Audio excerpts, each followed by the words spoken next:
Dans le prochain épisode de Un si grand soleil. Tandis que Marc passe aux aveux, Alex est recruté pour le casse. Attention, les paragraphes qui suivent contiennent des spoilers sur l'épisode d'Un si grand soleil diffusé demain soir sur France 2. Si vous ne voulez rien savoir, ne lisez pas ce qui suit. Vendredi 1er octobre dans Un si grand soleil. Marc passe aux aveux. Manu convoque Guillaume et Marc Autran au commissariat. Ce dernier ayant fait modifier le contrat d'assurance à hauteur de 500 000 € après avoir compris que sa femme comptait voler la Porsche, le policier estime qu'il s'agit là d'un mobile supplémentaire pour faire accuser Sylvie et s'assurer de se faire un beau pactole.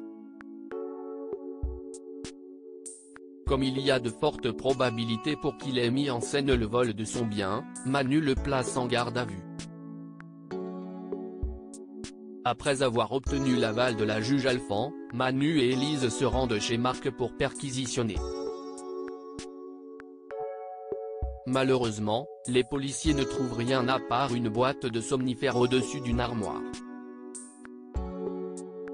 Marc a beau expliquer qu'il prend des médicaments en raison d'un problème d'insomnie lié à son divorce, Élise demande malgré tout au médecin de prélever des cheveux de Sylvie et Sarah afin de voir si elles n'ont pas été droguées à leur insu.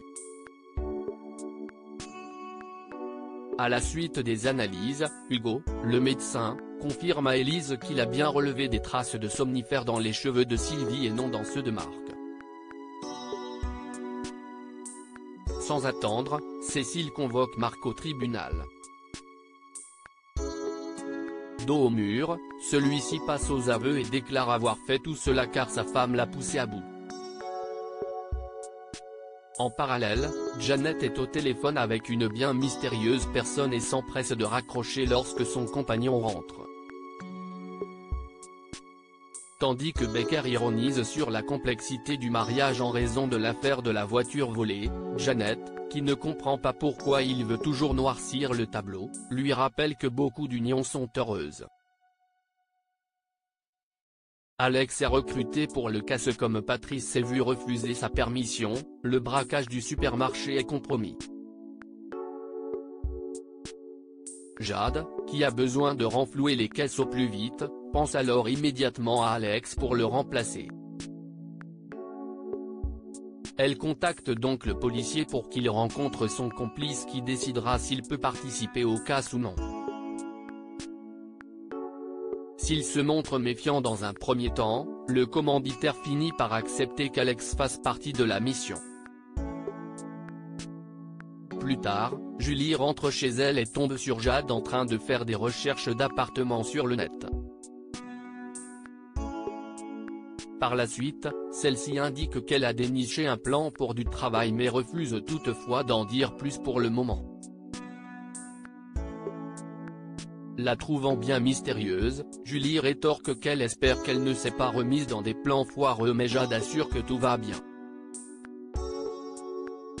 À plusieurs kilomètres, Hakim questionne Alex sur ses absences répétées, lequel lui révèle qu'il enquête sur la meilleure amie de Julie qui prépare quelque chose de louche. Alex lui fait ensuite promettre de garder le secret.